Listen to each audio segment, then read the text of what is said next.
आज हम लोग पढ़ेंगे संस्कृत विषय। क्लास 9th से संस्कृत विषय का पहला पाठ, प्रथम पाठ। पाठ का नाम है भारती वसंत गीति। भारती वसंत गीति। तो इस पाठ को आज हम लोग पढ़ेंगे क्लास 9th से। तो मैं अवधेश सर अपने YouTube channel smart science Buxar official की तरफ से धन्यवाद। यदि चैनल को सब्सक्राइब नहीं किए हैं तो चैनल को सब्सक्राइब कर सदस्य बन जाए, बेल आइकन घंटी को दबाएं और लाइक कमेंट करते हुए शेयर करें। यदि किसी प्रकार का आपको शंका समाधान है तो कमेंट कर सकते हैं और उसका जो है सुझाव आपको दिया जाएगा। तो चलिए विलंब न करते हुए चलते हैं पाठ पर। संस्कृत विषय से पहला पाठ का प्रश्नोत्तरी आपको करा रहे हैं। देखिए, पहला पाठ का सारांश हिंदी में समझ लीजिए। 3 दोहा है, पहला, दूसरा और तीसरा, यानी 3 श्लोक। तो 3 श्लोक का संस्कृत में आपको पढ़ना है, लेकिन उसका सारांश हिंदी में पाठ का आप देख लीजिए। क्या कहता है कि प्रस्तुत गीत, इस पाठ में गीत प्रस्तुत किया गया है जो आधुनिक संस्कृत साहित्य के प्रख्यात कवि जानकी वल्लभ भाई शास्त्री की रचना काकली नामक गीत संग्रह से संकलित है। इसमें सरस्वती की वंदना करते हुए कामना की गई है कि क्या कामना की गई है कि हे सरस्वती जी, ऐसी बीड़ा बजाओ जिससे जो है मधुर मंजरियों से पीत पक्ति वाले आम के वृक्ष, कोयल का कूजन, वायु का धीरे धीरे बहना, अमराइयों में काले भ्रमरों का गुंजार और नदियों का जल बसंत ऋतु में मोहक हो उठे, ऐसा बीड़ा बजाइए। सरस्वती जी, हे सरस्वती मैया, ऐसा बीड़ा बजाइए जो मोहक हो उठे। स्वाधीनता संग्राम की पृष्ठभूमि में लिखी गई यह गीतिका एक नवीन चेतना का आह्वान करती, एक नई चेतना का जो है आह्वान करती है तथा ऐसे वीणा स्वरूप की परिकल्पना करती है जो स्वाधीनता प्राप्ति के लिए जन समुदाय को प्रेरित करे। तो ये इसका है हिंदी में सारांश। अब चलते हैं श्लोक। श्लोक क्या कहता है पहला, देखिए। श्लोक पहला कहता है कि निनादय, निनादय, निनादय यानी बजाओ, आवाज़ करो, गाओ। नवी नामये वाणी वीणाम मृदुम गाय गीति ललित नीति लीनाम मधुर मंजरी पिंजरी भूत मालाह बसंते बसंते लसंती सरसा रसालाह, रसालाह यानी आम का पेड़। तो मंजरी, मोजर के बारे में इसमें कहा गया है। इसका शब्दार्थ भी आपको देंगे और अर्थ निकाल लीजिएगा, लेकिन निकाल करके अपना तैयारी करिएगा और श्लोक को याद भी करना होगा क्योंकि श्लोक भी पूछ देता है। वही कहता है कि कलापा ललित कोकिला काक लीनाम, फर्स्ट जो है यह श्लोक है निनादया।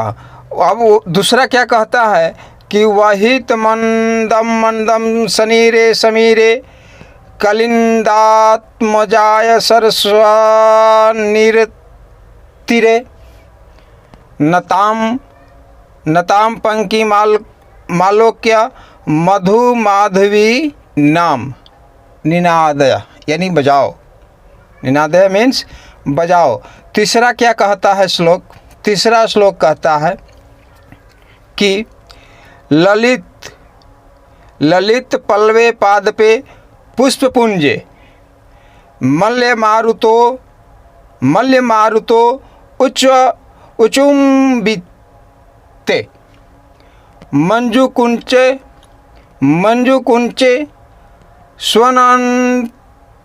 स्वनंती अंतति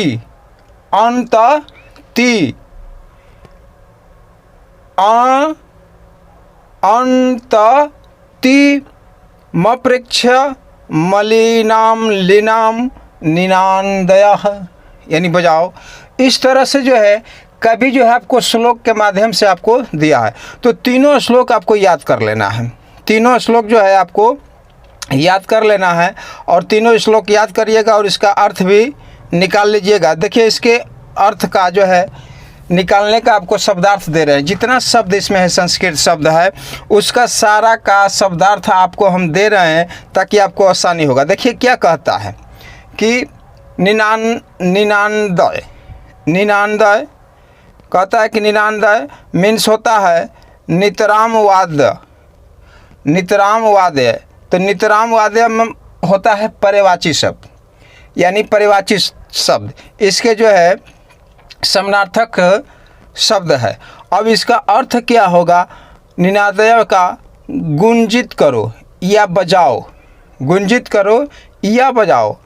अब कहता है कि मृदुम, मृदुम शब्दार्थ करता है कि मृदुम का पर्यायवाची शब्द होगा चारु मधुरम, मृदुम मधुरम अर्थ होगा कोमल।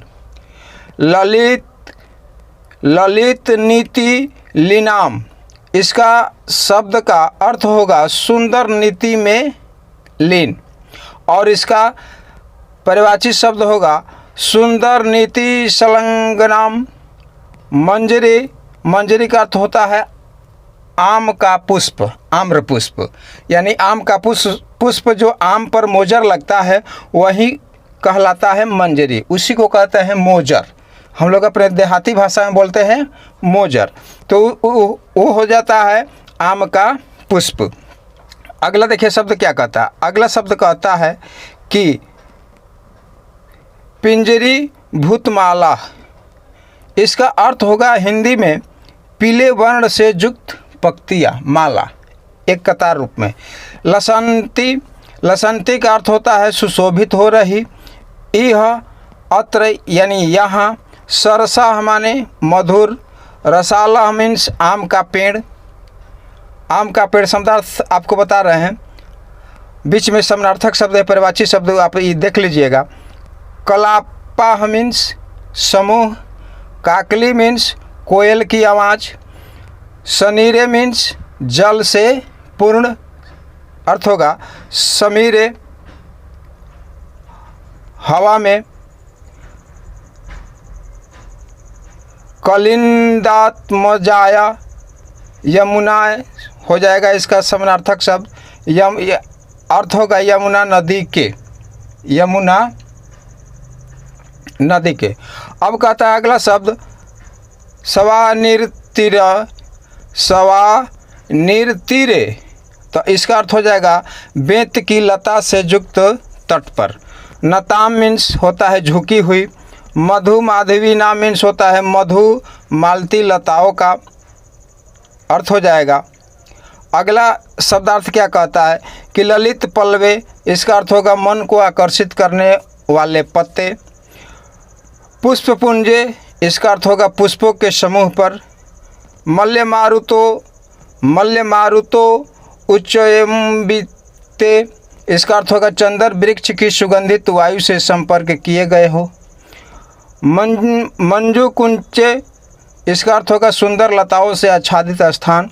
स्वनंती, ध्वनि करती हुई। ततिम, समूह को। प्रेक्ष, देखकर, तो प्रेक्ष का समानार्थक होगा दृष्टवा, तो इस तरह से हो गया देखकर। फिर देखते हैं अगला।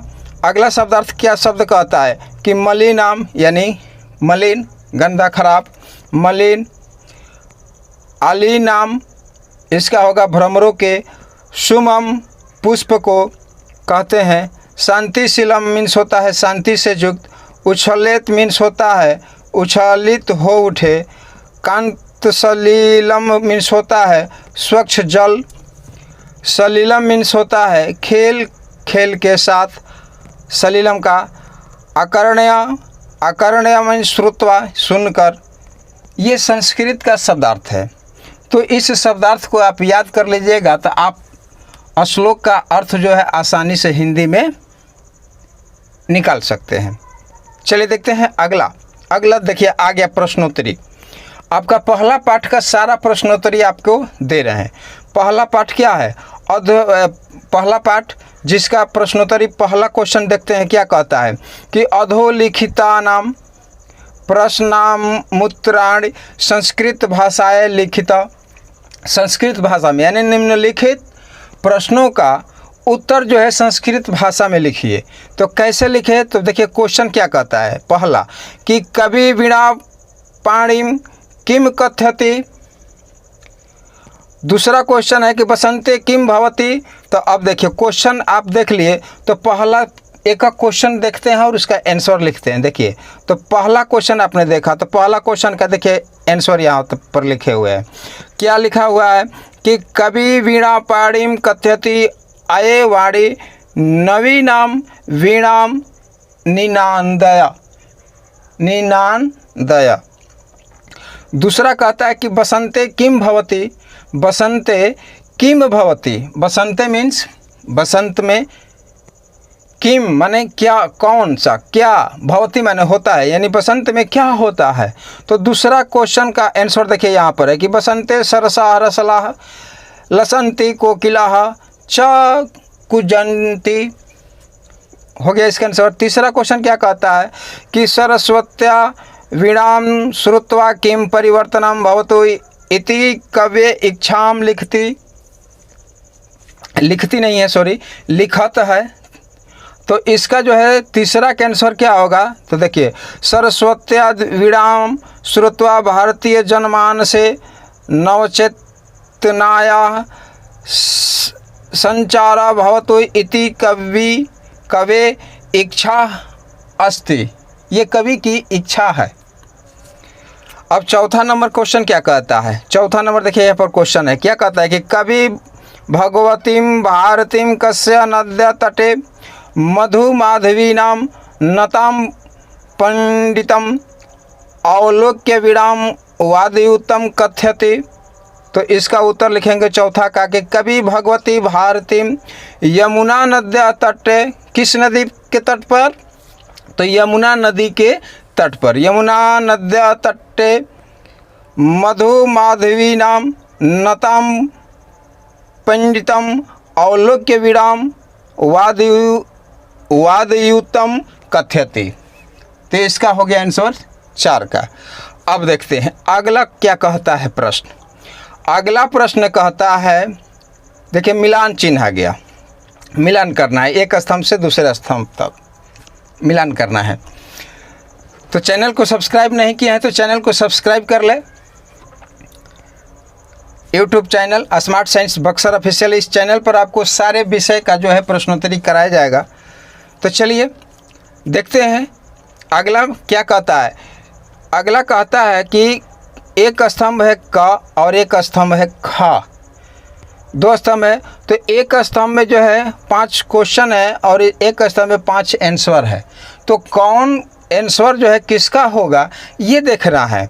तो जो आप संस्कृत का श्लोक ध्यान से पढ़ लेंगे, याद कर लेंगे और शब्दार्थ याद कर लेंगे तो आपको मिलान करने में तनिक भी कठिनाई महसूस नहीं होगी। देखिए कैसे। तो पहला क्या कहता है कि पहला है सरस्वती। तो सरस्वती का देखिए इसमें से 5 दिया हुआ है।